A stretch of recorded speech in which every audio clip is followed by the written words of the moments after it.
The certification tests really ask you to take a broad overview of the platform and understand how the pieces and the capabilities provided on the platform can be used to fit together in order to deliver a solution for a customer. Certification proves that an engineer not only has that real-world experience, but also has the technical knowledge to be able to be certified and to operate at the level that is required. What certification offers that experience doesn't is peace of mind. I'm not only talking about self-confidence, but also for our customers. Having us certified working on their projects really gives them peace of mind that they're working with a partner who really knows what they're doing.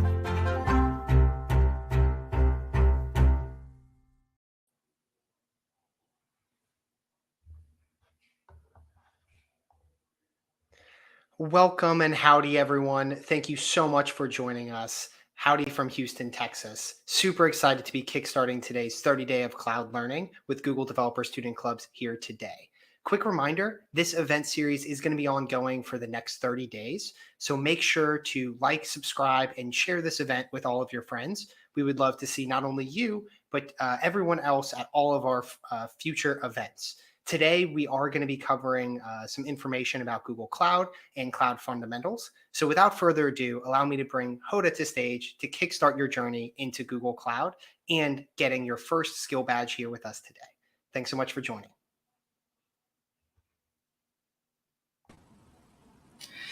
Hello, everyone. Thanks, Danny. Welcome, everyone, to our first day in the 30 Days of Cloud campaign. The 30 Days of Cloud is a GDSC community event introduced by GDSC's leads and core team from 16 different universities and colleges across North America. This slide contains the important links that you will be using during the whole campaign, so make sure to take a note of this. And why would you participate in this campaign? If you are looking into building a career in any of these career paths, you will benefit from this campaign as it doesn't require any previous experience in cloud computing. Furthermore, it will provide you with a strong foundational experience through hands-on labs. Here is a brief overview of what will the labs consist of for each course. Those labs are designed for beginners, and today we will be assisting you in finishing the first two labs, the highlighted ones, in the Cloud Computing Fundamentals course. Google Cloud Skill Badges will be posted on your Quick Labs account once you complete the course. In a few slides, we will show you how to make your profile public so you can show your badges and certificates to prospective employers. By finishing the required courses in this campaign, not only you will get foundational experience in Google Cloud, but also it will open more opportunities for you to keep building and polishing those skills through more intermediate and advanced courses. To earn Google Cloud Skill Badges, you have to finish a quest or a course through multiple labs. And here how you can share your badges with your network by making your profile public. And we have a special video showing you step-by-step on how to make your profile public. Hi guys, so today I'm going to walk you through how to set up a Quick Labs account, make it public, and get your public profile link. So the first thing you're going to do is you're going to go to quicklabs.com. You're going to click the join button. You're going to click either sign in with Google or create an account via this form. So you're going to click sign in with Google if you want to, and it'll just ask you to select a Google account, and then it'll ask you to agree to terms of service. I've already done that, so it's right here. You can see if you have an icon up here, that means you're signed in. You're then going to click the profile button right here, and you're going to click make badge profile public. This basically means that whenever you earn a badge, if people go to this link right here, they can see all the badges that you've earned. So you can share this with your friends, or if you ever need it for another service, you can just give someone this URL right here, and that is your public badge profile URL.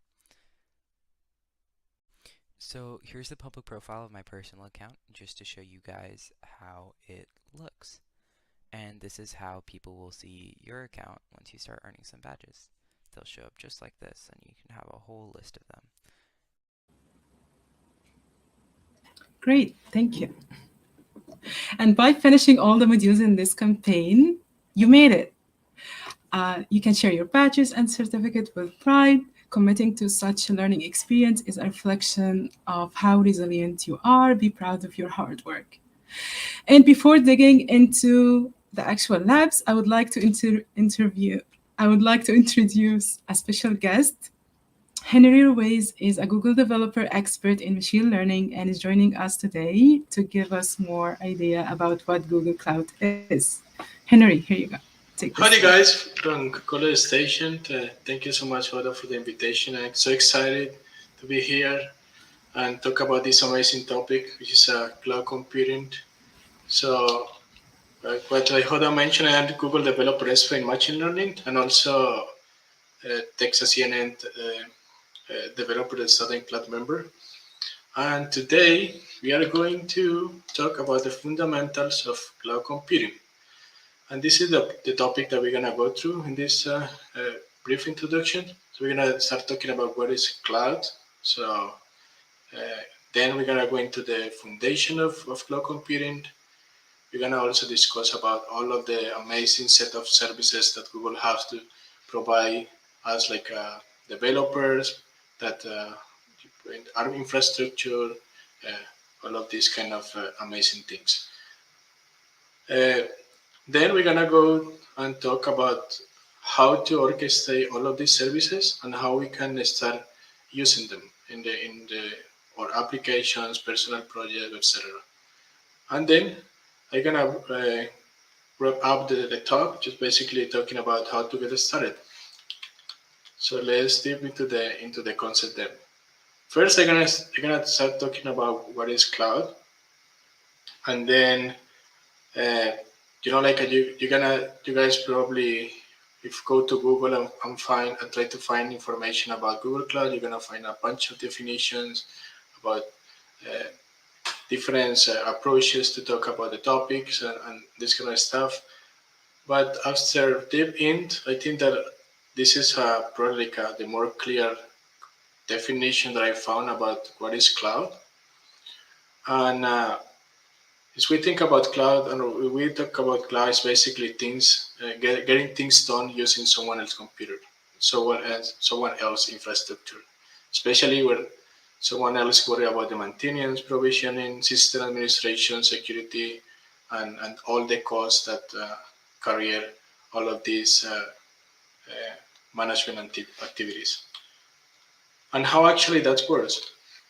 With clouds, we don't need to take care about manage your own infrastructure, which represent a huge advantage in terms of cost, in terms of spend a lot of money try to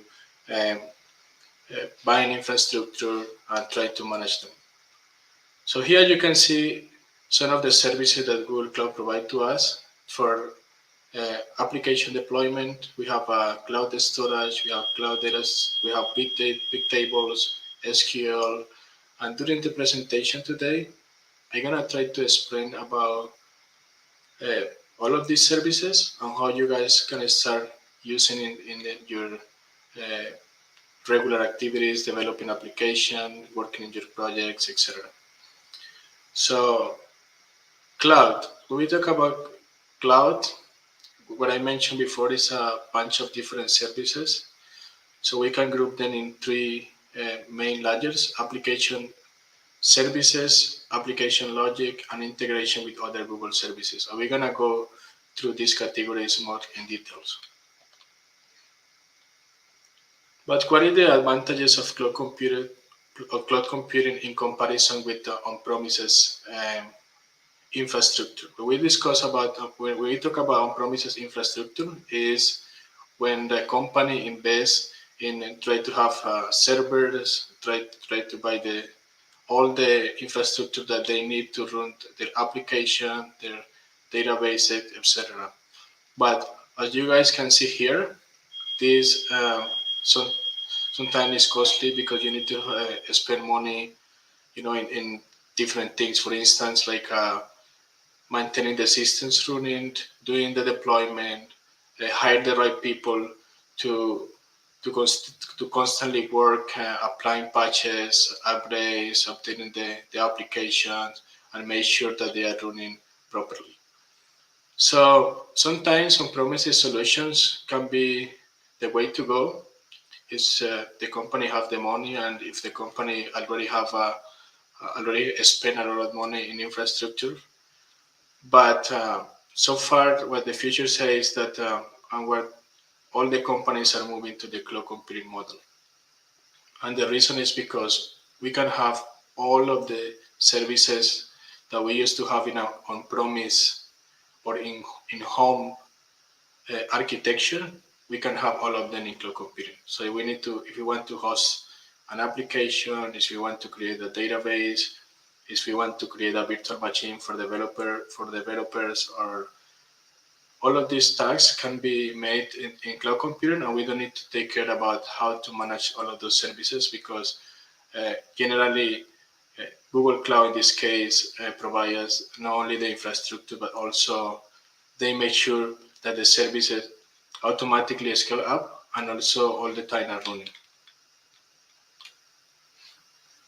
So those cloud services that I'm talking about, we can categorize them in 3 groups: infrastructure as a service, platform as a service, and software as a service.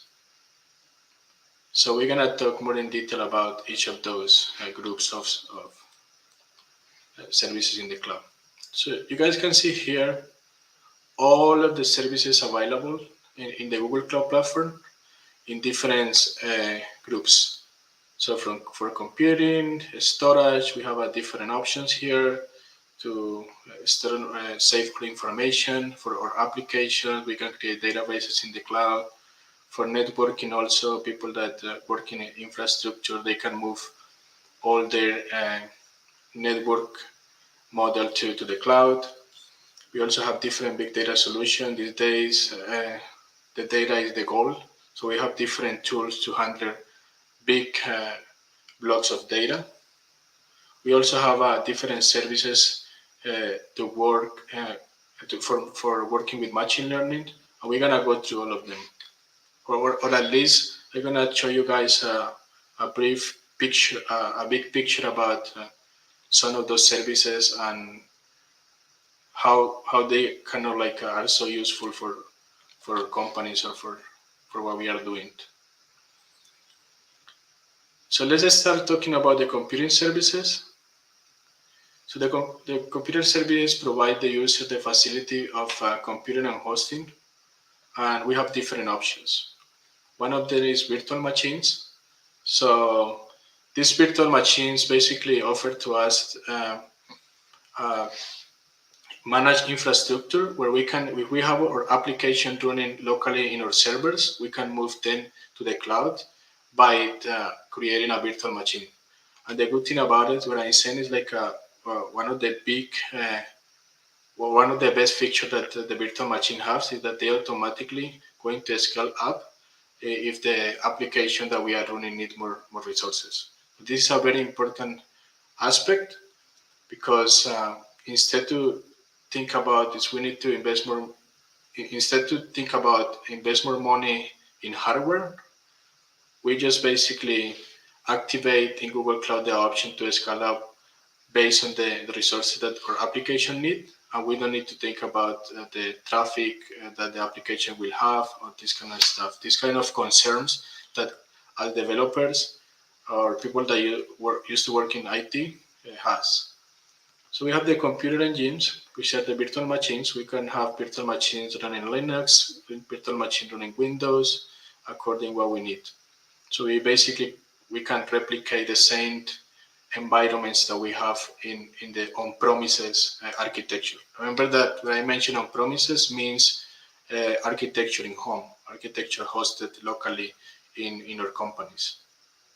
So other option is Google App Engine, and this service is really useful for us as developers, because it gives us something that is called backend as a service, and offer a user interface, a different command line tools to easily deploy our application developed in different programming languages. So if you guys have a Python application and you can just put that application running in the server, or the Google App Engine is the way to go.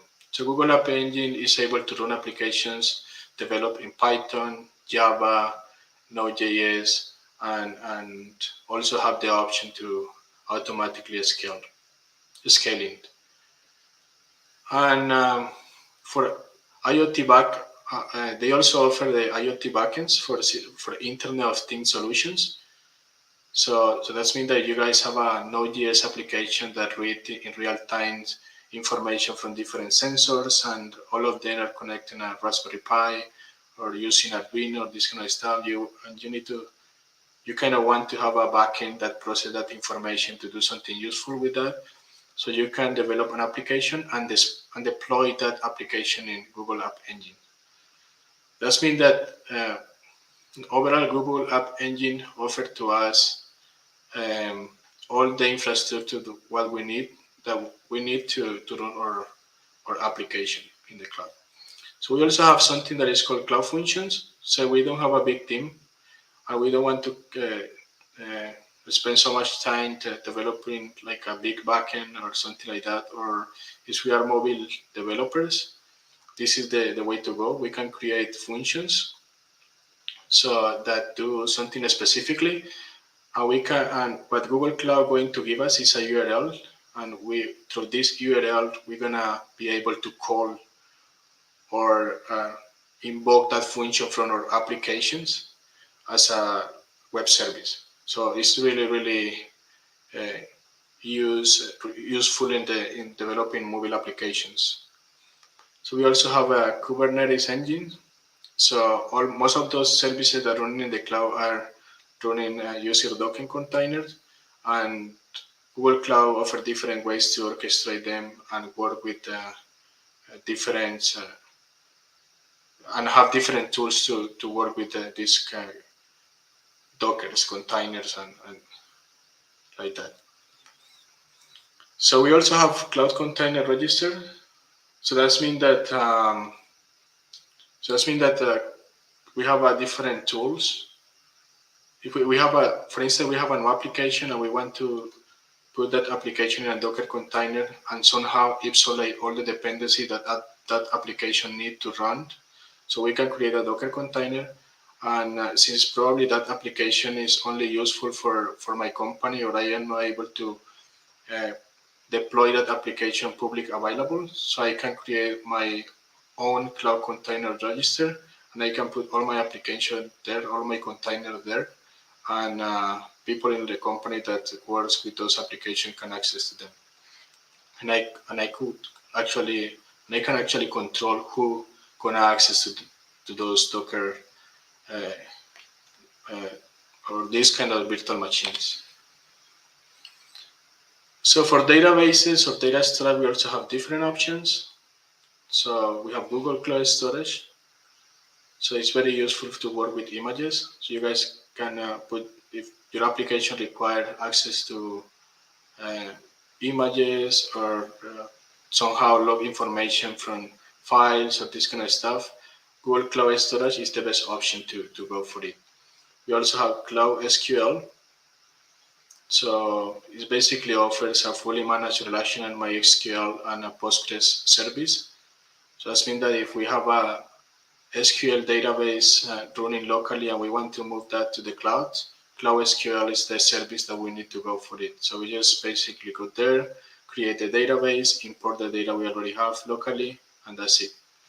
We also had other solution like a Bigtable that is oriented more for like a big data solutions. And we have persistent disk, which is basically going to have an SSD or an HDD storage in the cloud. So as you can see, it's kind of like have the same infrastructure that we already have in our locally, but in a already managed environment. So we don't need to take care about how to keep all of this infrastructure running. So and which actually represent like a huge advantage. We also have some networking services, and this is more for people that work with infrastructure. So we have the virtual private cloud. So this provides all the services that we need to orchestrate the virtual machines, the Docker container that are running our application. You guys, through this cloud training that you guys gonna go through in this today and in the next weeks. So you're gonna learn about all of these amazing services that we will have to provide. So I just basically wanted in this slides and in this presentation show all the options you guys have. We also have cloud load balancing, which offers the infrastructure required to make sure that if our application is having not usual traffic, so the cloud balancing service is going to just assign more resources to that application. So in that way, my application is gonna keep running. We also have the DNS, which is kind of like a database to register the public API address that my cloud network going to need to run all the infrastructure that we need. This is in simple terms, and it's very useful too. Finally, we have the big data services, and I'm just gonna highlight one of the most important one, which is the BigQuery, for instance, which is a fully data analysis service that allows us to load and process data from different sources. And it's especially useful to work with large data storage and also work with big or huge data sets. We have cloud data flow to work with streaming data. So this can be useful, for instance, in case like Internet of Things applications, where you are getting information in real time and you want to process. So then cloud data flow is a good solution for that. And finally, we have a bunch of machine learning services. So we have the Cloud Vision API, which is just a web service that you guys can use and incorporate in your application.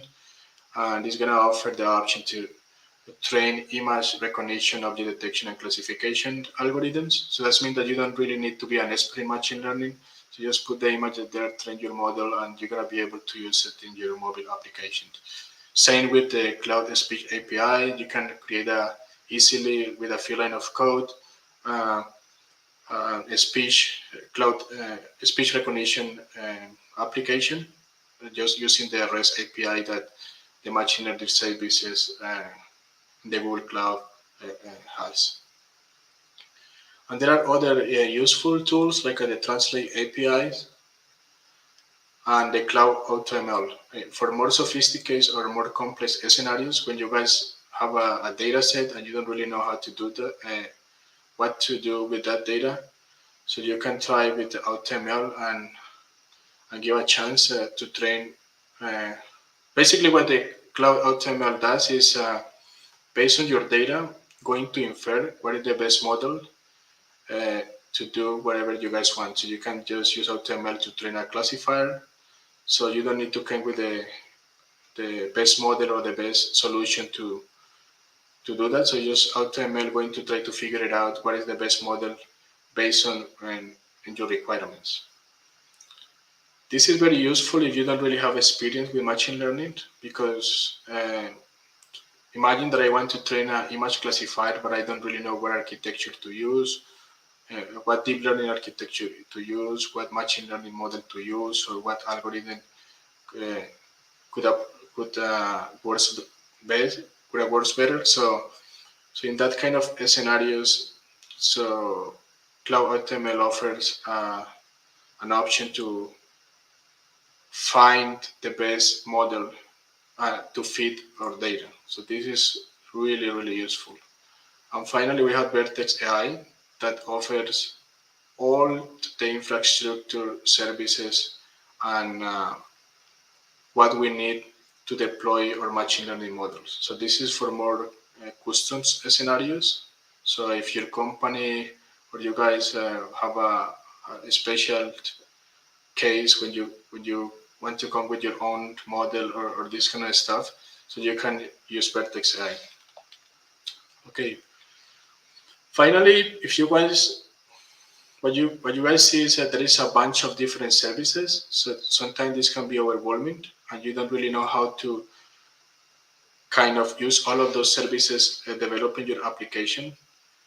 So this is a really good guide. I'm gonna share this presentation with everyone. So you can go to this link, and they're gonna teach you how develop your application having in mind all of these services. So that means that they're gonna tell you if you want to develop a mobile application, so with kind of architecture or how you can arrange all of these kind of services available to came with the best solution. So I definitely go and check out this link, and this is gonna give you different architecture model that people are using out there. Finally, how to get started. So I think that this is the best way to go. What you guys are doing, this training that you guys are doing, and you're gonna be all the material that you guys going to go through today in the lab that is going to be leading and in the next weeks.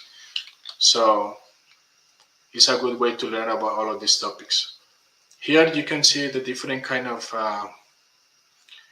profiles that you guys can have based on all the services and all the infrastructure that offer Google Cloud. So you guys can go to visit this webpage, and you can find different career paths. If you want to be a data engineer, you want to be a data analyst, so you're gonna be find all the information in that link. And definitely, I encourage you guys to learn about Google Cloud, about the cloud solutions, since like this is the future. This is what all the industries are using these days. So this is the study jams that Hola previously mentioned, and I encourage you guys to go and check them, and go for the trainings and the material, which is gonna be really useful for you. So well, this is all that I have for today. I hope you guys enjoy this training, enjoy all the sections, go and do the labs, and next gonna be Nick leading the lab, and I hope you guys enjoy. So I really like this initiative, and my best luck for everyone, and go for it. Thanks, Henry. Thank you for that excellent presentation, giving everyone a better understanding of the cloud. Thank you. Thank you so much, guys. All right, so first off, let's go ahead and check and see how our community space is going.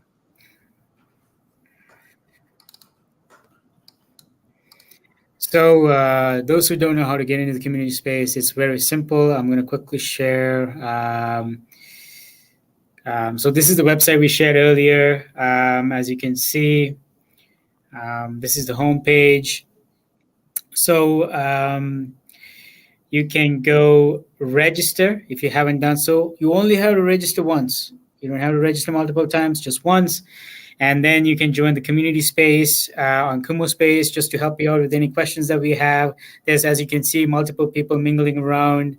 You can network with them. If you get stuck with the lab, you can ask them questions. And there are 3 lobbies set up for you all. And then I also want to share something interesting. So we do have a dashboard. Now we are running a competition. So this dashboard, what it does is it compares which school has the most number of badge earners. So far everybody's at 0. So when you register, make sure to read the instructions carefully. You only need to do this once. You put all the information, make sure to select the right school. If you can't find your school, select other, and we'll prompt you to enter a new school or something that's not on the list. So it's kind of self-paced. You don't need to finish all the labs today. You can take your time. And if you have any questions, you can mingle at the Kumo space. If you miss a session, you can go back and watch the session again. Go back to mingling with Kumo space at Kumo space, asking questions. And take your time. We have the whole month for you to complete as many labs as you can. That being said, back to you, Nick. I'm waiting for your slides to come up. Once they show up, I can present.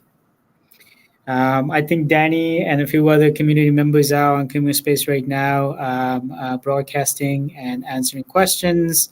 It's pretty interactive. Welcome to encourage your friends and other members of the community to join as well. And once Nick has his slides,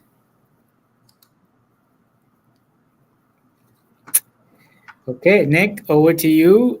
And I'm going to take a step back, and I'll see you all at Kumu Space answering questions. All right. Thanks, Medusha. So, yeah, so let's get started with completing the labs. How are you guys doing? You guys all feeling good? Checking out the chat here. You guys all seem super enthusiastic, so that's excellent. All right, so first of all, I'll just give a really brief, quick introduction. So who is this guy? My name is Nick DeLuca.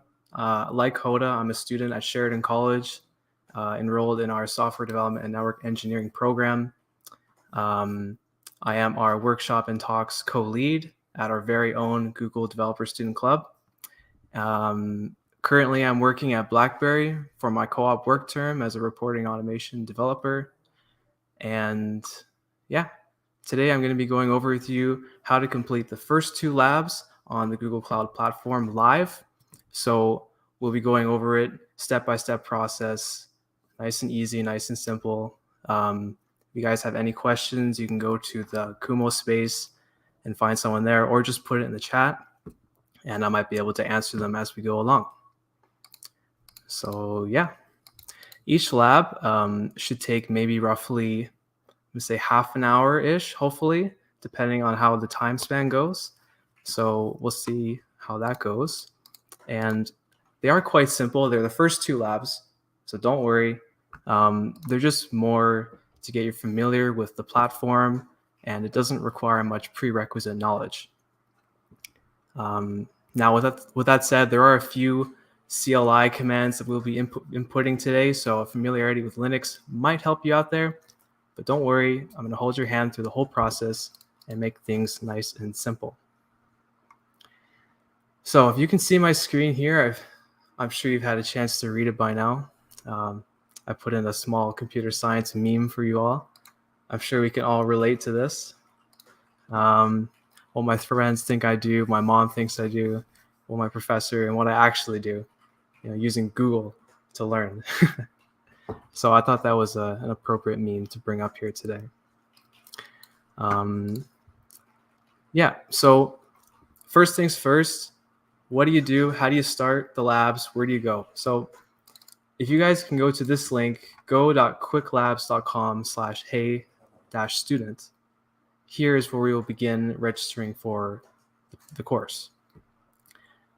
So the first thing we'll do is go ahead and copy this code here and scroll down to the first of 4 courses for the Google Cloud Foundation. That is the Cloud Computing Fundamentals. So we're going to go ahead and click Enroll for that one.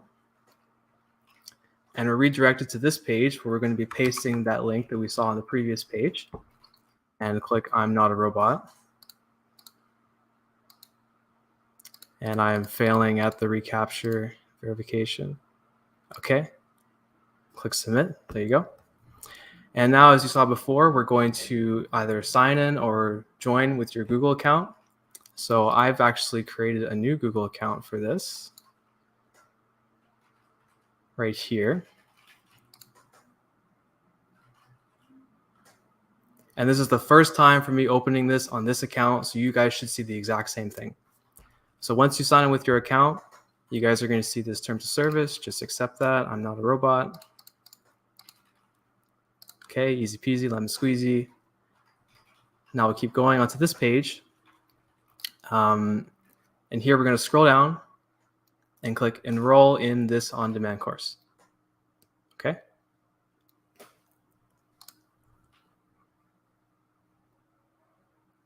And here we go. We are officially enrolled in the course and we can start our labs.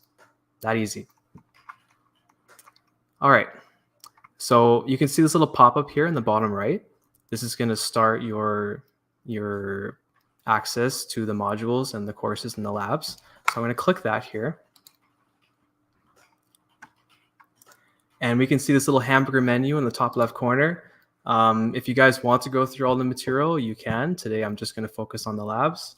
So module 1 is more or less a repeat of what Henry presented today. And today, we're going to be focusing on our very first lab right here. This is the intro video. I'm not going to make you watch that right now. And here we go. Here's our first lab. So hopefully you guys are all on the same page right now. No pun intended. And before we begin, I just want to preface this by giving you a little understanding of what's going on here. So Google's cloud platform is allocating you all cloud resources for free, along with a time quota of 45 minutes per lab. So you may, in this way, you may properly get some hands-on experience actually working with the Google's cloud environment, the cloud console, which we will be going over today. And yeah, so it's great. They give you like a really good access to like real proper resources. So it's about as real as you can get, kind of. Yeah. So when you click the Start Lab button, it's going to build a temporary environment in the Google Cloud for you temporarily, and then after that, it's going to give you some credentials, and we'll sign in with that. So yeah. So I guess first of all, some other things you might need to know. It's going to open a new tab. There'll be instructions in one tab. There'll be your work on the other tab. So I'm going to split my screen. You guys can do that too. That way you can read on one and perform actions on the other tab. And you must complete the tasks in order because there is a scoring system that will be tracking your completion of the lab. So it's important that you follow along and do things in order as we do them because there's something in the background watching you, essentially. All right. So that's that.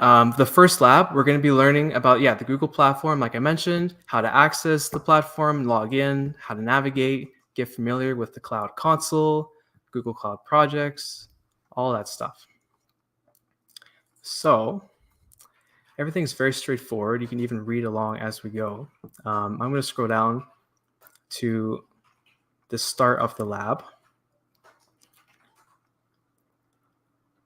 So here we go, starting the lab, okay?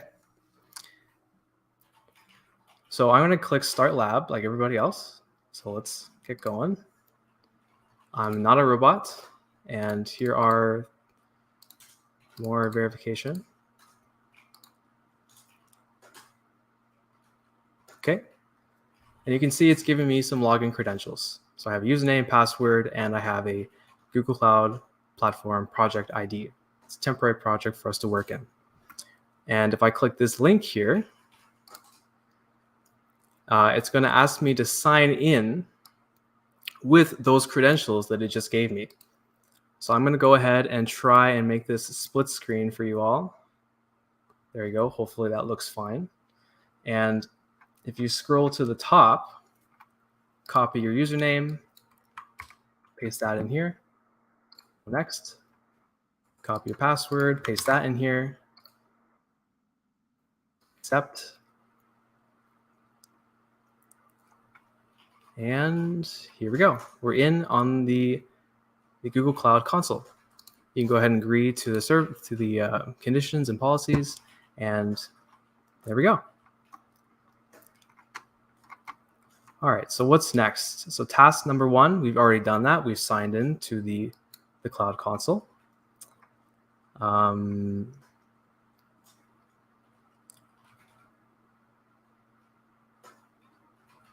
Account, looking for a separate account. Yep. Okay. So now we have a couple questions here we can take. Do you guys have any idea what the answer to these questions are? Perhaps, Maybe you can put them in the chat if you do.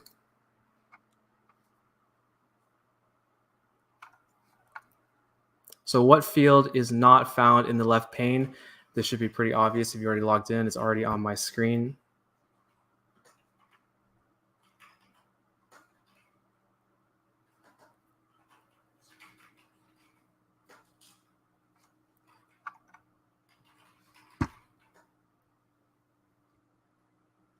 So the pane that they're referring to here is this pane right here. So we can see system admin is not in here, okay? And then the next one, the username is in the left pane, which resembles this. This is a Google IAM identity. That is true. It's giving you temporary access to the cloud resources, okay? So let's keep going. So task number 2, let's go ahead and view all the projects we have access to. And I'm trying to make this look good on my screen here. There we go, that's probably better. Okay, so task number 2, let's select a project. So in the Google console title bar next to project name, click the drop-down menu that's up here on the top. Okay, and in the select a project dialog, click all. Okay, and then the resulting list of projects includes this Quick Labs resource project. Okay, this is just an example of how you would access a project. We're not actually going to be using this one for today. This is just if you're using other labs, this is how you find your projects you're going to use for those labs. Okay. So another test your understanding. Hold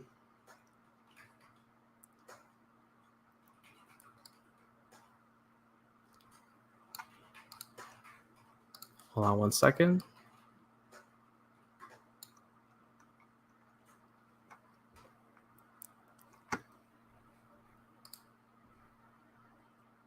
Oh, also another thing, if you guys are having problems logging in, like I'm doing here, I'm using incognito because there have been some caching issues where if you logged in with other Google accounts, it might interfere with your login. So safe bet to just use incognito, and that should solve any login problems or any problems you have accessing credits to use for free. So keep that in mind.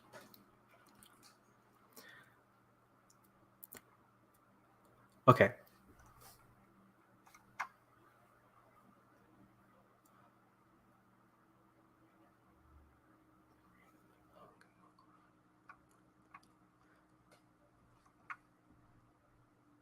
All right, so I'm just going to keep going, skip through the questions. Let's keep things going here. So the navigation menu, the goal of this lab is to get you familiar with the actual console. So here's the navigation menu here on the left side. You have a whole bunch of options here to look through. You have your storage, databases, networking, a whole bunch of things, different tools, stuff for big data and machine learning. So that's all here. You can also, let's see, what's the next task? Roles and permissions. Okay. So right here, we can look at the IAM and admin tab, and we can see our roles and permissions. So right here, this is my login. You can see mine is student-03 or something. This is my Cloud IAM account that I was given temporarily. I have 39 minutes left for this account. And you can see it has the editor and viewer role. Okay.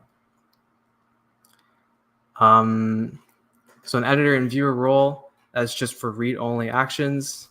That's all we need for this lab. Okay. And APIs and services. So there's plenty of APIs for you to choose from and use as well in your projects. Let's go check out a couple, I guess. So in the APIs panel, APIs and services, let's go back to the navigation menu right here. You can click that, navigate to library. And here we can search for this example API they have called dialog flow.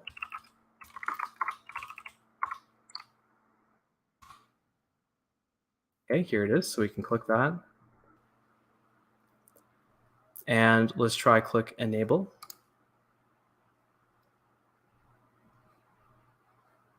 Give it a second. It'll probably take a short period of time to process.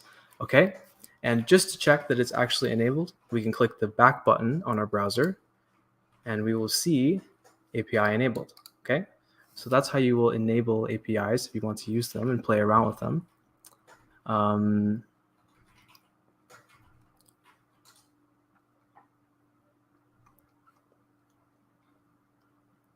Yeah, so this is how you access APIs. And then next off, we have, well, this is the first lab. It's quite short. If you want to end your lab, you'll have to click the End Lab button. If you do not click the End Lab button, then it cannot keep track of your progress and you won't be able to move on to the next lab. So it's very important that once you're done looking through all of the content, you have all your work, you click the End Lab button. Also, important thing to notice, this will delete all of your work. This is all a temporary workspace, so please don't make your masterpieces in here. It's only just for learning temporarily. Temporary access, as you will. So like I said, our first lab is very quick, very simple. I kind of want to just quickly go through that and give you guys a basic understanding of this one. As the next lab, we're going to be doing more console command line tasks, which are a little more in-depth than these are. Now that you've completed this lab, you will be able to get your first badge. So congratulations on that. You'll have to do that by registering for your quest.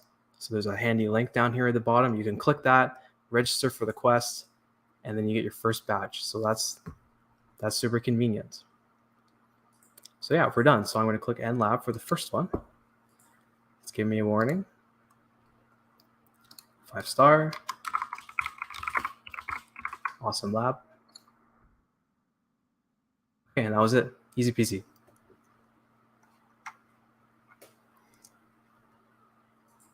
Yeah, I'm sorry if I'm going too fast. I can maybe go back and show you a bit more about the cloud console, if you will. So yeah, so essentially, like I said, the cloud console is a user interface to help you interact with your projects and any Google services that you have. This little navigation menu here on the left side, this is where you can access some other key features such as APIs that you can use or checking out your permissions for your account, so on and so forth. There are plenty of other tools here for you to play around with on your own time. That's all available here. Alternatively, you can do all of the same things with the Cloud Shell. Yes, that's all it is. The first lab is just looking at the Google console, getting logged in with your account, and checking out how to access and play around with APIs. That's all it is. It's a very quick introductory lab. And then the second lab is more so actually programming commands on the Cloud Shell, which I want to spend more time on. So before I move on to the next one, are there any last minute questions?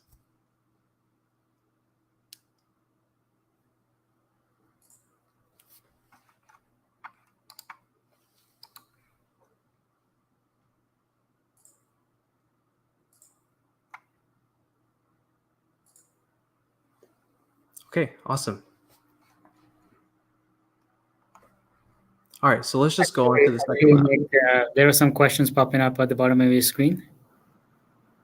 Oh, okay, maybe I can't see them. I'm sorry. Do you see the screen stream there?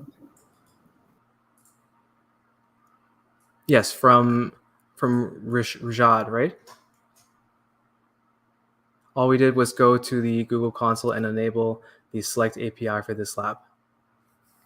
Yes, I can see that. So yeah, I mentioned this before. That's pretty much all we're doing. Again, in the instructions, it's getting you looking at the Google Cloud Console, which is what we just looked at, this user interface.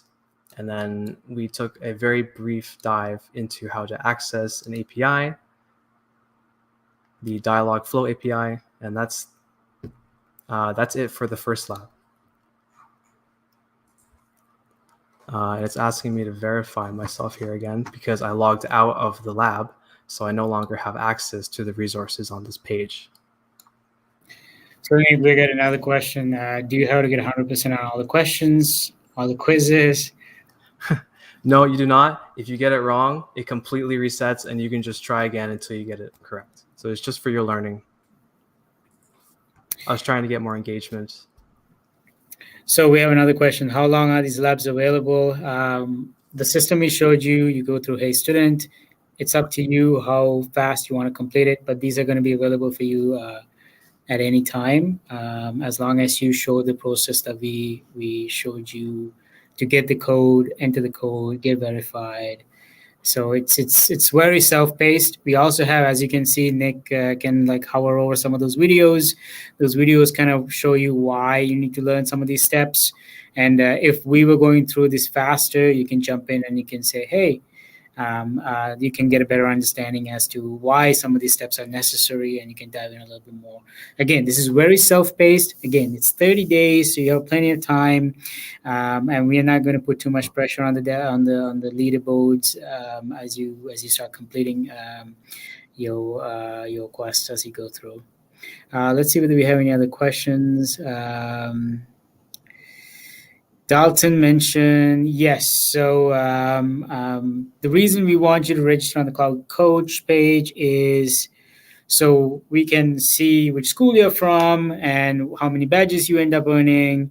And then that'll all be tallied up on our dashboard. And on a regular basis, we'll be showcasing it starting next week because we want to give everybody at least a week to catch up and complete some of those labs. Again, I'm going to show this other community here. So yeah, Kumo Space. I'm going to put the link as well.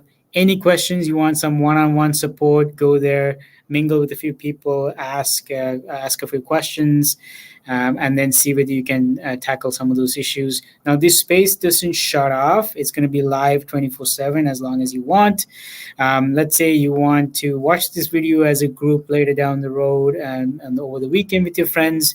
You can go through that and mingle with some of the people on that space as well. And if you're still having trouble, ping your lead from your developer student club, and then maybe they can get you some special support as well, and we can coordinate something around that to bring some of our DSE technical leads to come and help out. So there's a lot of resources available. Make sure to tap into it. Make sure to leverage it, and I'm looking forward to see which school is going to be leading the charge in another week or so. Back to you, Nick. Thanks. So yeah, hopefully that clears up a few of your questions about the labs. Yeah, just to reiterate, the first lab is just to get you more comfortable with the platform, how to actually log in, how to actually start doing it, and how to get familiar with the concept. So yeah, let's move on to lab number 2.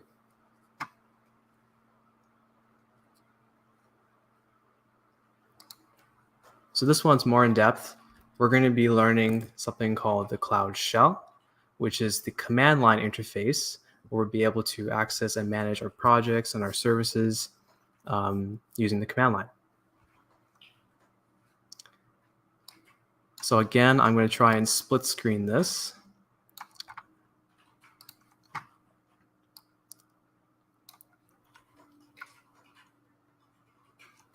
And before we start this lab, I'll just say it's a good idea for you guys to try and type out all of the commands with me.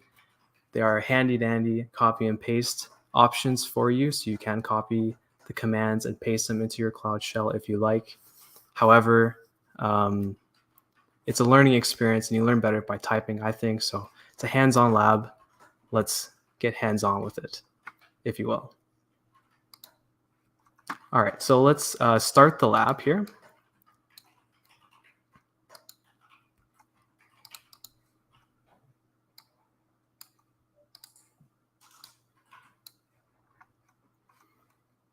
And there are tractors here for us to go through and pick. And this lab does cost 1 credit. So on your account, you should have 10 credits to use totally for free. You don't have to worry about that. So I'm going to click use subscription here, and that's going to use 1 credit out of your 10 credits. So not to worry, everything is free here today. Actually, the whole thing is free. So just keep going, and you have your credits to use. So that's nothing to worry about there. Again, we have our login credentials here, and we can open the Google console again. So let's open that one more time and log in with our new login credentials. They might have it saved here, so just make sure you got the new one.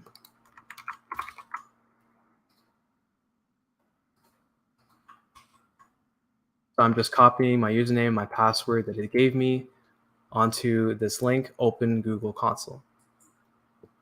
These are my temporary login credentials, so I have access to the console. Again, same thing I did last time. Okay, we've opened the console. Agreeing to the terms of services. Now, where is the Cloud Shell? So up here on the top right corner, we can see this Activate Cloud Shell button. If we click that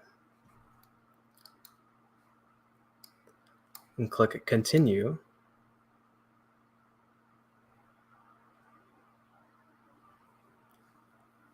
this will load the in-browser shell to your project.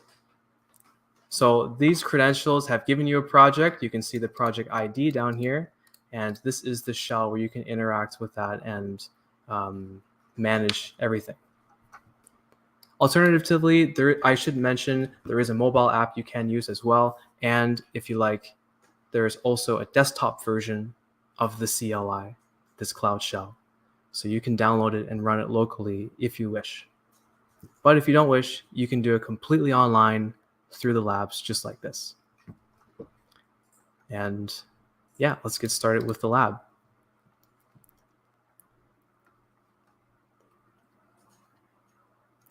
So here it's saying we're going to log into our account, find our little Cloud Shell button here, click continue, and here we are. So this is where we're at. So the first command we're going to type here is cloud auth list. Or sorry, gcloud auth list. And I hope this is big enough for you guys to see. Maybe I can zoom in a bit to make that a little better. Hopefully that's okay. Let me know if it's not. Yeah, so I'll type gcloud auth list. And this is going to create a bunch of API calls. I just want to authorize all of them to make things simpler, so I'll click authorize. Okay, so right here we can see the account that I just logged in as. This is our authenticated user list, and this is the user that we're logged in as, so it's just showing me who is actually logged in. So that's handy. The next thing you can look at is your project. So you can type gcloud config list project, and this is going to show you your project ID. So if we scroll to the top here, we can see it's given us this project ID, which is a unique identifier for all of your projects. And with these credentials, we have been given access to this project. So when we type gcloud config list project, it'll tell us this project.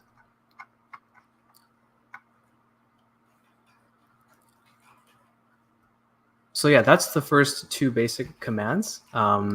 Let's keep going here. Start with task number 1.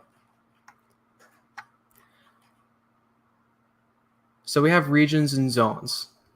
Okay, so productions, big companies, they're going to deploy their applications across multiple areas across the world just to make accessibility super efficient. In case any of their applications goes down temporarily, they still have it deployed in other places so that it's still live. And essentially, that's kind of what these regions and zones are referring to here. What we're going to look at is your current region and zone. So we have two commands here we can type. And this is going to tell us basically where we are in the world. What's the closest server that we're connected to. So we're going to type gcloud config get dash value space compute slash song. And it's going to say unset. That's right. So I see in the chat here someone says unset. Hopefully you're referring to this. And that's correct. You have no zone, first of all. That is totally normal. Not to worry. Now let's go ahead and do the same thing for region. That's also unset, and that's expected.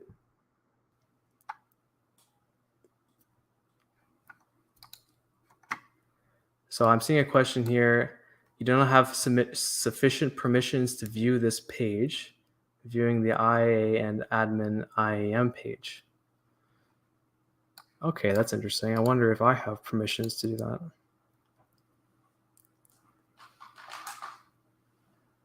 It seems like I have permissions, so perhaps you're using the wrong login. Just remember to copy and paste the exact login credentials on the top of your page here.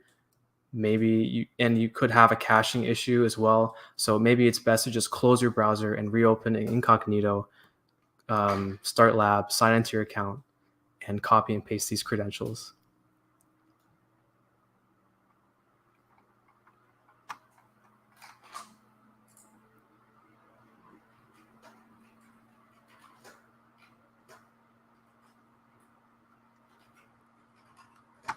All right, so let's continue. So we're going to copy our project ID, and we're going to use that in the next command.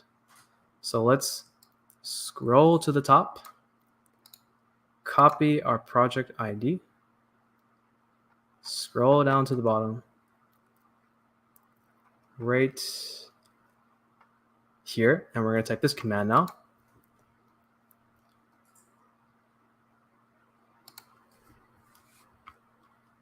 So we're going to type gcloud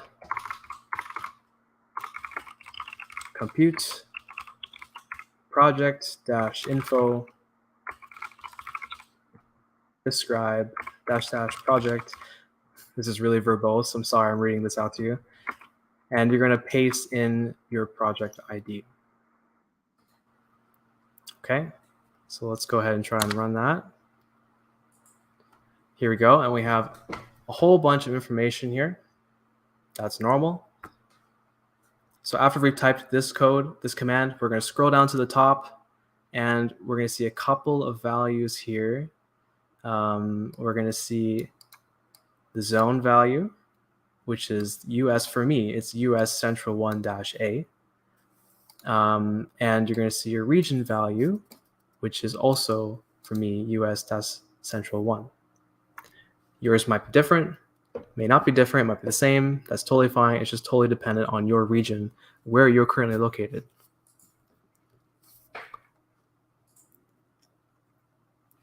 So if you need to figure out what region or zone you're in, this is how you would do that, basically. Now, the next thing we're going to do, now that we have this data, we're just going to go ahead and save those for use later in other commands to make things a little bit more convenient for ourselves. So we're going to create some environment variables. Okay.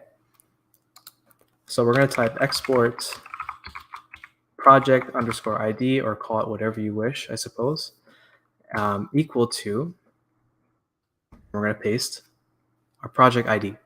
So let's go to the top, copy our project ID, and paste it. And there we go. So now we can see we've created an environment variable for our project ID. Next, we're going to do is create one for our zone. So similarly, we're going to type export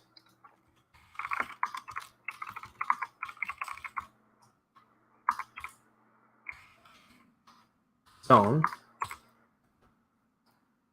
and do the same thing. Now, where is the zone though? Well, we just looked at it. In this data, in the previous command that we executed, if we scroll up to the top here, I showed you here before, my zone is US Central 1-A. So I'm going to go ahead and copy that and save that to the zone variable, okay?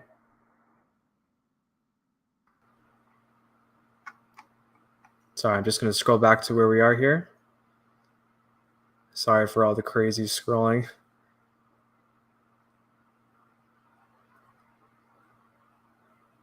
Okay, so now just to test, see that we have our variable saved, we're just going to do echo project underscore ID. We can see our project ID, and I'm going to do echo $, zone, and we can see my zone. Fantastic. All right, next task. Hopefully I'm not moving too fast. Do you guys have any questions so far?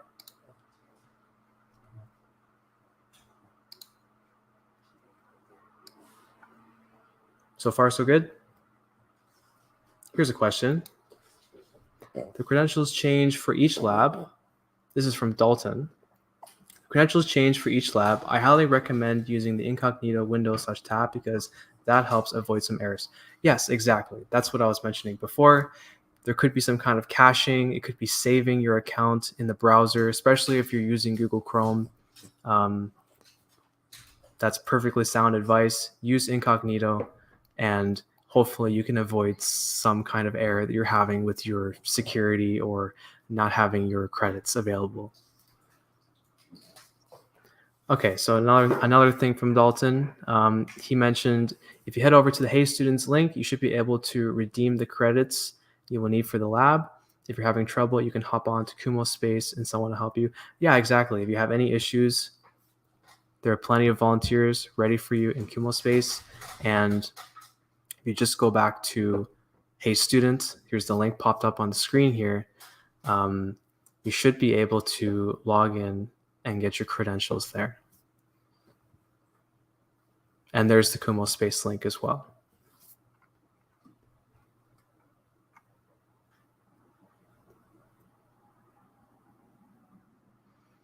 Right, so if you're wondering how to switch to incognito mode, that's an excellent question from Paul. In your browser, on the top right corner, there's 3 little dots. If you click those dots, you should see some options. New tab, new window, new incognito mode. So what you want to click is new incognito mode, and there you go. Try it in this tab. Hopefully that'll fix your problems. All right, so let's move on. Hopefully we're good. Want to get into the section where we're creating a virtual machine. So first thing, we have the super long command here. Let's type it out. So gcloud compute instances create GCE lab 2. Apologize if you can hear my dogs in the background. And space -- machine -type n1 -standard. Apologize, this is super dry. -- zone, and then you're going to paste, well, not paste, you're going to type $, zone, and that's going to get your environment variable that we just created. You can paste your actual zone here if you want. This way it's just more convenient for us. Okay, so let's type that. Execute. Give it a second to run up.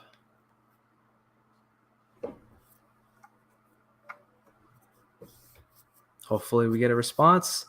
There we go. Perfect. Looks like we got a VM running. Fantastic. We got the name here. We got our zone. We got a bunch of information here on the IPs, and the status is running. Fantastic. Hopefully you guys are all with me. If it's a super long command, so I know you might take some time to type. If you have any typos or issues typing it, you can always copy and paste the command. Hopefully you guys all get your VMs running. I'm just going to check my time really quick here. Let's see. Oh, we still got plenty of time. All right.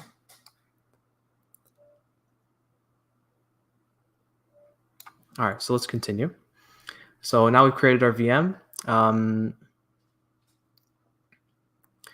It's important to mention that GCE Lab 2, under the name variable, this is the name of your virtual machine. So it's assigned a name. And once you've completed that, you can go ahead and click check my progress on the screen, and it should know whether or not you've created the VM. So hopefully I get that green check mark, and I do. So if you guys get the VM and click that, you should be all good. Now let's keep going.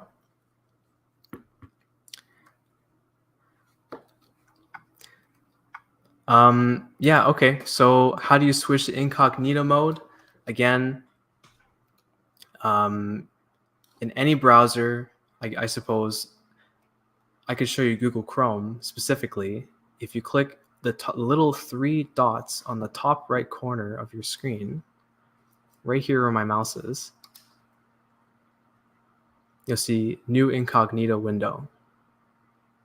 Or alternatively, you can type Control-Shift-N, and that will open a new incognito window. You can try and log in here. You may, this way, you may avoid running any errors that you're having for authentication. Okay, hopefully that's clear. And the next command we'll look at is looking at help, basically. So I'm going to look at gcloud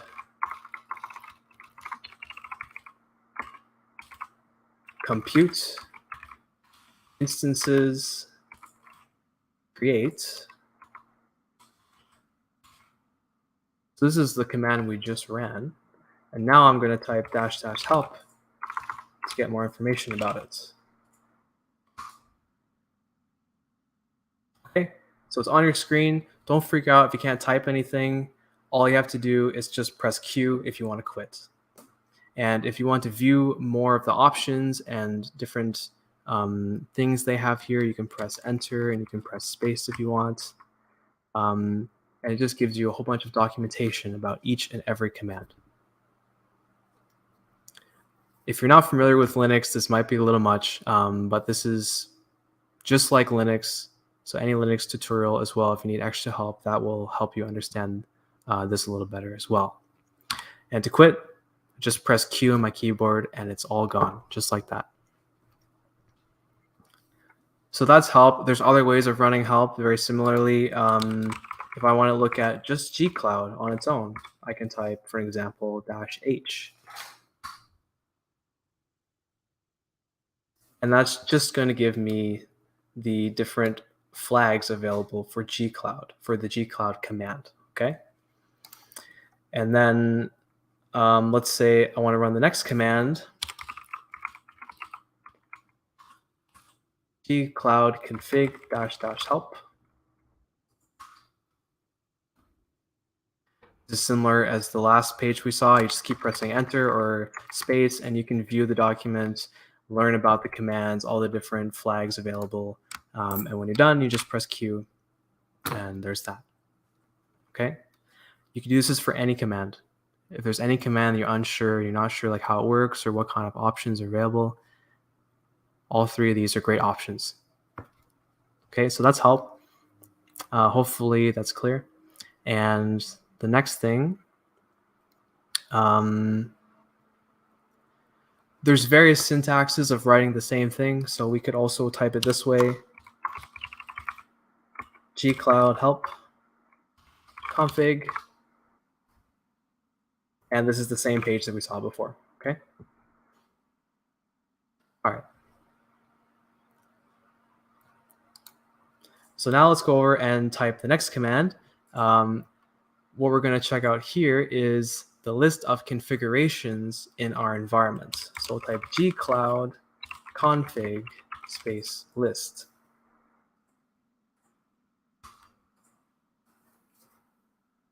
And this is showing us all of our configuration data for our current environment. So we can see my account that I've logged in here.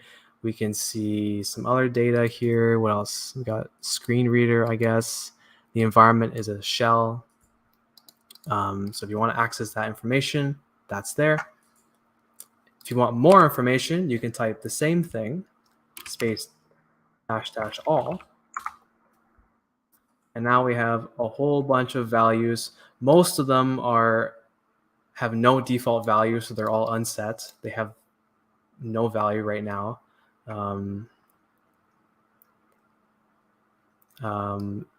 So if you want to see like all the ones that are available, you can type -- all as well.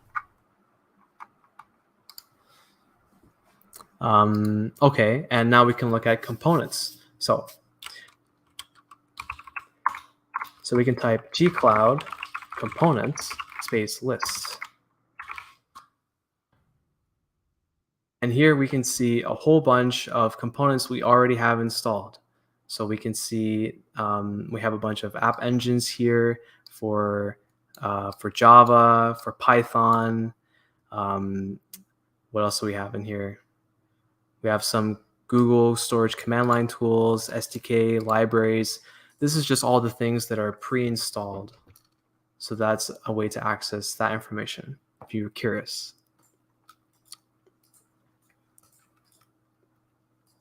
And any of these components you can use. They're readily available for you. If you see it here, then you're free to use it as you wish. So we mentioned components. Let's go ahead and try and install a new component. So let's get something called autocomplete mode. This is ease of life components. So we'll be going ahead and installing that for your use later in this lab. So to install it, we're going to type sudo apt-get install google-cloud-SDK.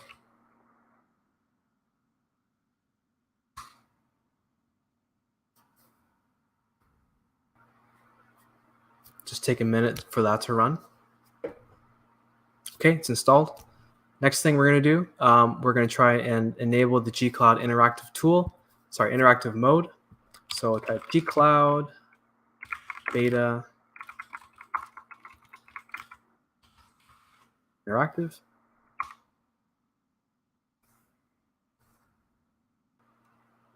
Let that run for a second.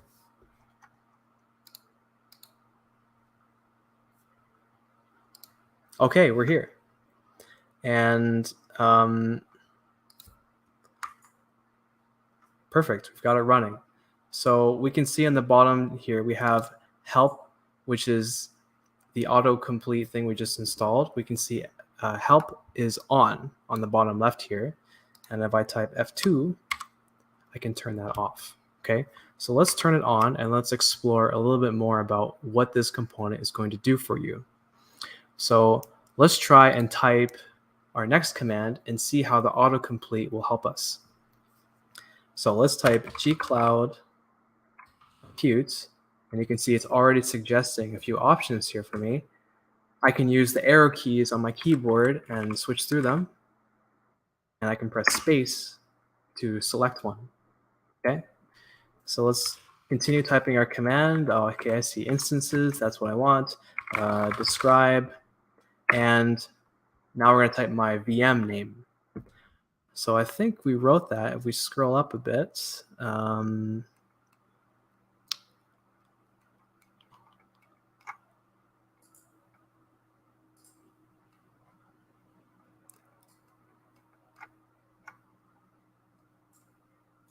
here it is.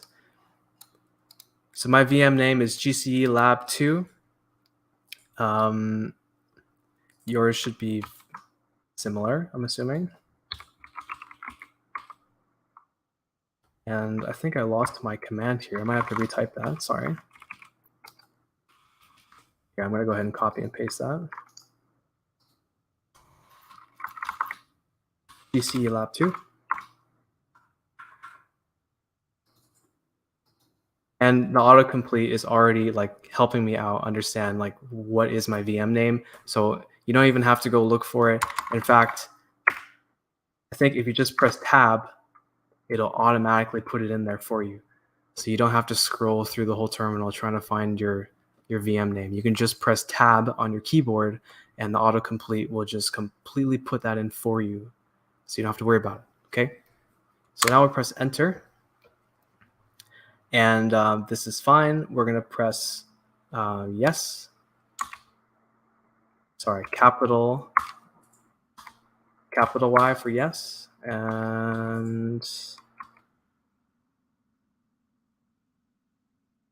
oh, I'm sorry. We're gonna press no. There we go. Now it's running. Okay. Yeah, and now we're just getting more detailed information about our VM because we're calling the describe command. Okay, so that's how you get more information about your VM. If we want to stop running this autocomplete interactive mode that I have turned on, we can just simply type exit. And you can see the bottom of my screen has cleared and it's gone. Okay.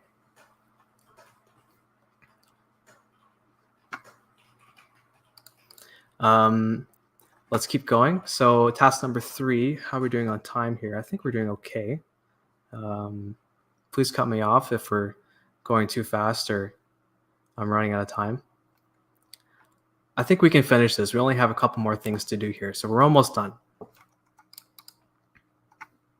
All right, let's get through this. We're almost there, guys, almost there. So now we're going to go to task number 3. So it's going to connect your VM instance with SSH. This is, again, another Linux concept.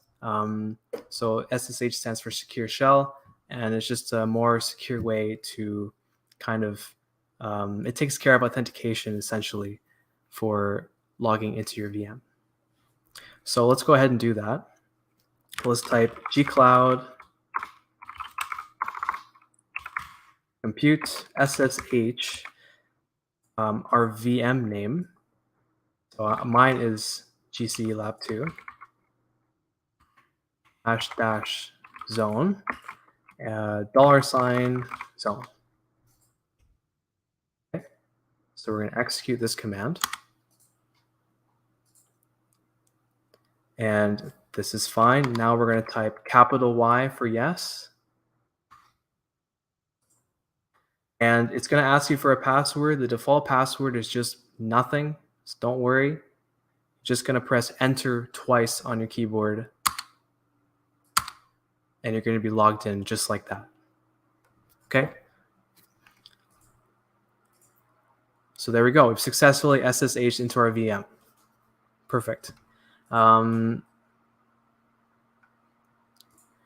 can even see it's generated like a temporary like login, which is like an ID essentially, which is pretty cool.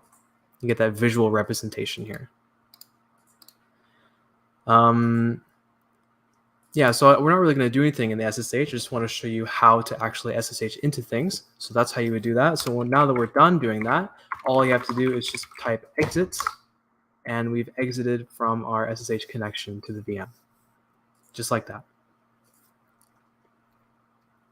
Okay, and I think this is the final task we have here. So we're almost done, almost there, home stretch, using the home directory. So this is kind of useful for you to know. So if you want to get to the working directory of your VM, you can type cd $home, or you can also type cd tilde. Should do the same thing. I'm going to go ahead and type cd $home. And we're already in the home directory, so that's not an issue. Okay, so that's how you get to the home directory. And there is a configuration file in our lab that I want to show you guys. It's called the bash rc. So we're going to type vi /bash rc. Sorry, bash rc. And if you're not familiar with Vim, in Linux, this is just a text editor that's built in that comes with Linux. Essentially, you can use the arrow keys to navigate between different lines. You can press I, which stands for insert, if you want to modify any of the text. So I press I on my keyboard, it says insert on the bottom here, and now I'm able to like edit the file essentially. Now, what this file does is it's just any configuration when you first run your VM. So here's one, for example, color prompt. So if I want a configuration where I first run my VM and I want some color on my terminal, then I can set that to yes. And as soon as it runs, it's going to execute all of these commands and do that all automatically for me. So that's the purpose of this file. It's just a bit of automation.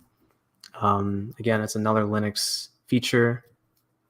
If you have more questions, there's plenty of documentation on that on the internet, or throw them in the chat. I'm not an expert at Linux, but I know the basics, I suppose. So yeah, that's the bash rc file. If you want to exit from here, if you're stuck and you can't get out, you can just type escape :Q. And I'm sorry, actually you can type escape : QW. On editor command QW. Okay, why is that happening? I was just saying I'm a Linux pro. What's going on here?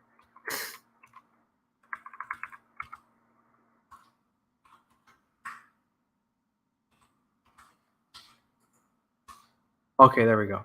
You're gonna type : Q or QW, whatever you wish. Yes, there you go in the chat. Thank you. I guess it's requiring an exclamation point. Yeah, okay. What's going on here?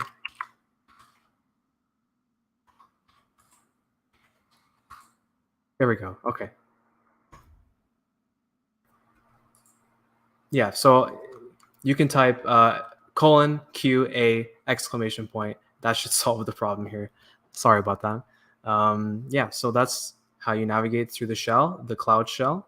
And let's go ahead and test our understanding, I suppose.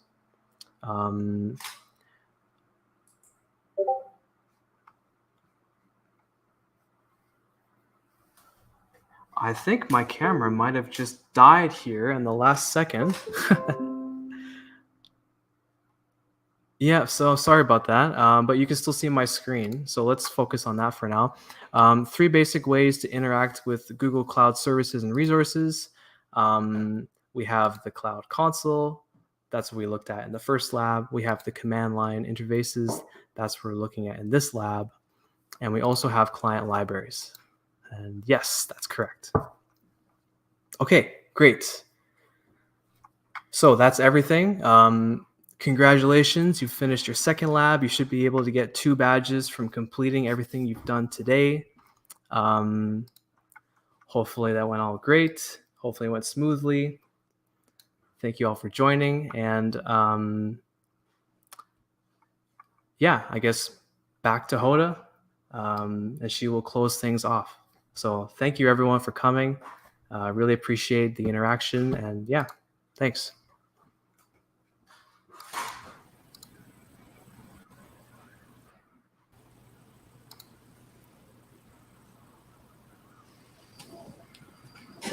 Thanks, Nick, for introducing the 2 labs.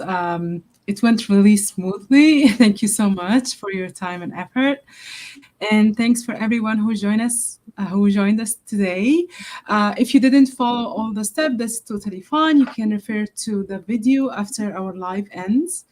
And don't miss our event tomorrow. Langra College is hosting. So we can't wait to see you all tomorrow. Absolutely. So tomorrow's session is, let me quickly show what's going on. It's going to be on the infrastructure on Google Cloud.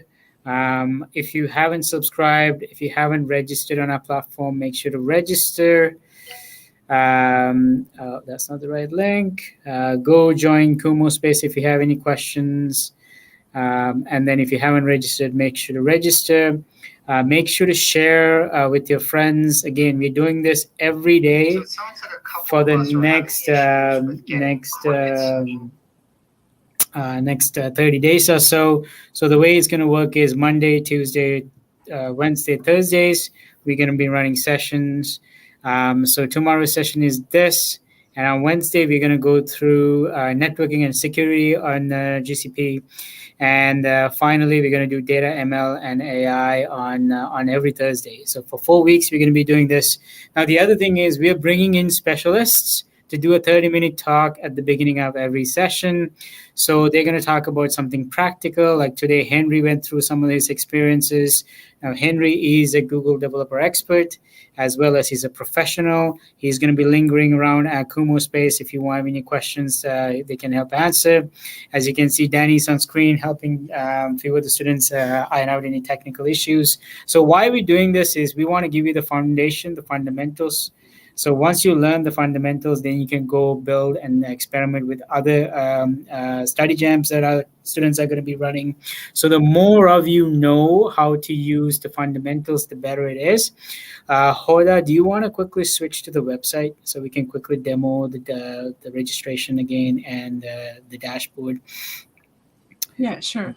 So by the way, very proud of this team. No, this is not this one. I want to see the Cloud Coach website. Oh, the Cloud Coach. Okay. So the students who put this together are all from North America, GDSC chapters. As you can see, they put this website together. So registration page, if you can click it, you'll see the instruction. You only need to sign up for this once, and we collect. Don't go there. No need. Yeah. Can we go back to the main page, the website, please? Go through this. I'll read all the instructions. We only need to collect information once. And if you go to the dashboard, you'll see which we're going to be tracking to see which school is going to be, which school is trending when it comes to collecting some of these badges. And then we'll also see which category, which courses are trending as well, the fundamentals versus infrastructure versus networking and data and ML. If you tap on one of those social media icons, it'll take you to what's trending on social media channels with Google Developer Student Clubs. So there's a lot happening on this site. Leverage it, use it, and all the playlists will be available on this as well. So you don't have to go searching for information. Everything will be in one place for you to access. That being said, we want to wrap things up. I know we don't want to go on forever. If you already done the first 2 labs, you're welcome to go complete the rest of the labs at your own pace. Go watch the videos that are available on the platform as well, and complete those labs. And then our backend team will be taking a look at the ones who registered. We'll kind of start tracking to see who actually accumulated some of those badges, and those will be credited for the universities, club chapters. So we're going to have somewhat similar to NCAA style of competition going on. Super excited to see. I know Sheridan, I think Hoda, your club is leading right now. Last time I checked, we had 25 registrants, but the registrations don't count. The labs are the ones that are going to count. So push them to get those labs completed. And then we are happy to see what we're going to see at the end of every week, as well as what we're going to see end of the month. So don't quote me on this, but there are going to be some goodies available for those clubs who are doing really well and accumulating all those badges, encouraging their members. So stay tuned for those announcements as well. So again, same link, same place, same time. Tomorrow we're going to be here. Langara College, I think Gargi is going to be leading the session tomorrow. And then we have 2 more happening this week. Then we're going to take a break. So the weekend is a good time for you all to catch up and finish those labs and get those badges and then see where things go from there. That being said, me and the rest of the GD SC team, we want to say thank you for joining us. And we're looking forward to seeing you again tomorrow. Thank you, Hola. Thank you for everybody joining. And thank you for all the volunteers answering questions and building this site. And it's been an amazing experience working with you all. Bye all. Bye.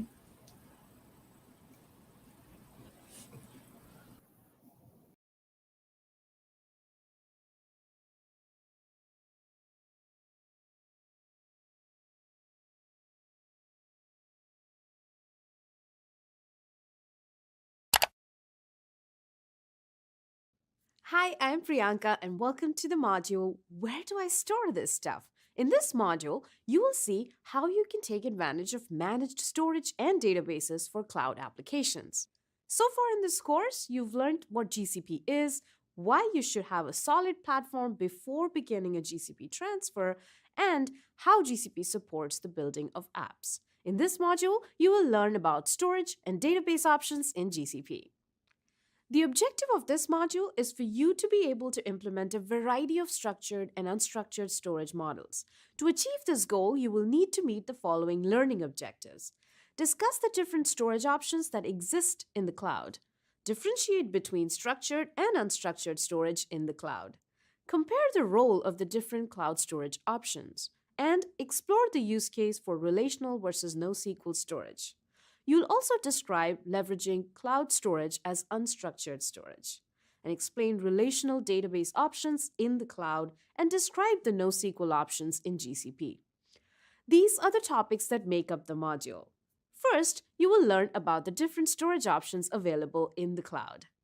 Then you will see the difference between structured and unstructured storage, and how you can leverage unstructured storage using cloud storage. A hands-on lab will allow you to explore a range of activities applicable to cloud storage. You will then review the use case for SQL managed services. Next, you will explore Cloud SQL, and then complete another lab where you will import data into Cloud SQL and perform basic data analysis. You will discover how to leverage Cloud Spanner and explore the available NoSQL options.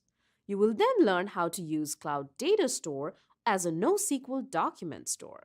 You will complete the module with an app development activity that requires you to store app data in Cloud Data Store. And then you will learn how Cloud Bigtable can be leveraged as a NoSQL option. The module will end with a short quiz and a recap of the key learning points covered in the module.